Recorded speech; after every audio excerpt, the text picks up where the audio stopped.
Bismillahirrahmanirrahim. Assalamualaikum warahmatullahi wabarakatuh. Kami di sini akan menjelaskan mengenai laporan keuangan UMK dari Toko Sukatani, mata dasar kuliah akuntansi dengan dosen Insinyur Lestari Rahayu MP.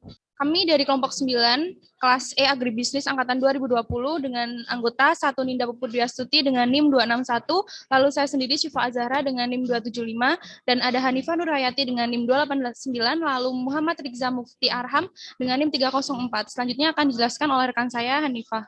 Usaha yang dijadikan responden adalah usaha mikro atau usaha kecil di bidang agribisnis, yaitu Toko Sukatani yang terletak di Jalan Raya Buntu, Sampang, Cilacap.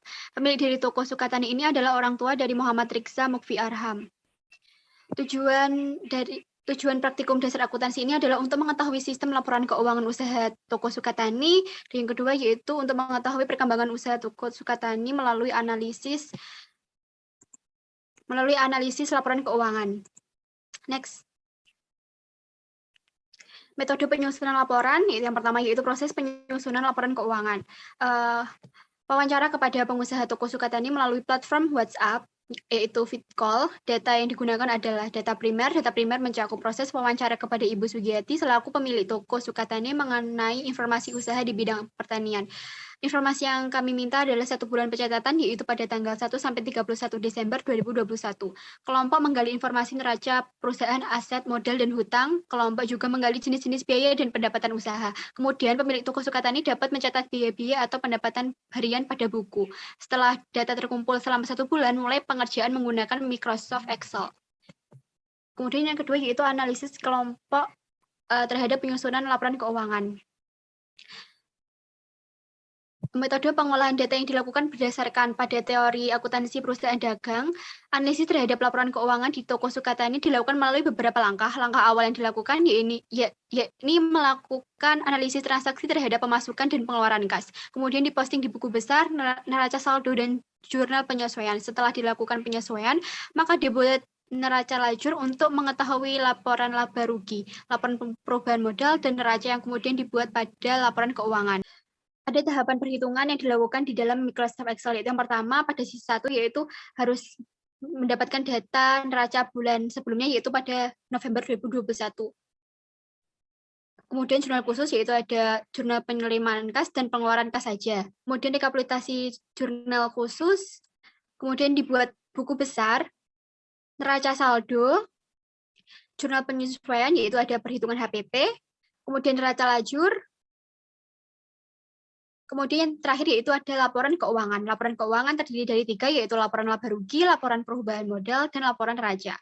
Akan dijelaskan oleh teman saya, yaitu Ninda Puput.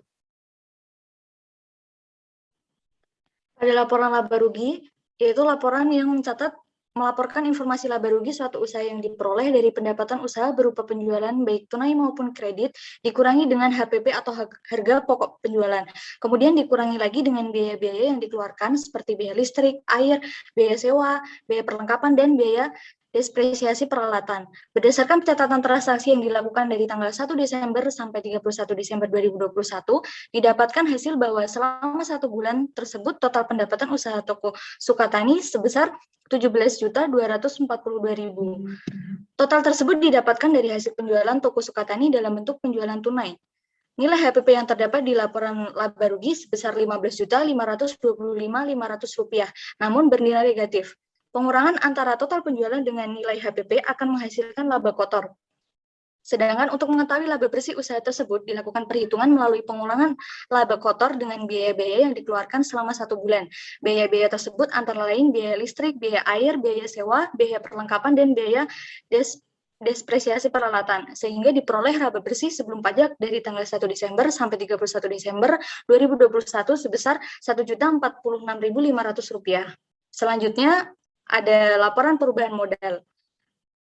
Laporan perubahan modal berfungsi untuk memberikan informasi mengenai perubahan naik turun modal pemilik yang diperoleh suatu usaha dalam satu periode tertentu.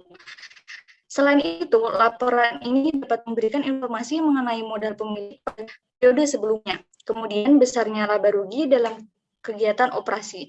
Jika laba berarti menambah modal, sedangkan jika rugi berarti mengurangi modal.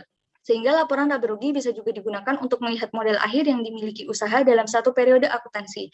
Selama satu periode akuntansi, yaitu dari 1 Desember sampai 31 Desember 2021, usaha toko Sukatani mendapat modal akhir sebesar Rp51.046.500 yang didapat dari penambahan modal awal dengan laba operasional. Semakin tinggi laba, maka semakin tinggi juga modal akhir yang diperoleh. Selanjutnya akan dijelaskan oleh rekan saya, Arham. Kemudian neraca berfungsi untuk mengetahui sejauh mana perkembangan usaha tersebut berjalan atau beroperasi. Modal akhir yang dimiliki usaha toko Sukatani sampai tanggal 31 Desember 2021 sebesar Rp51.046.500 yang didapatkan dari perhitungan aset usaha yang sudah disesuaikan. Aset tersebut terdapat dua macam, yaitu aktiva lancar dan aktiva tidak lancar. Aktiva lancar terdiri dari kas, persediaan, dan perlengkapan, sedangkan aktiva tidak lancar terdiri dari peralatan dan akumulasi depresiasi peralatan.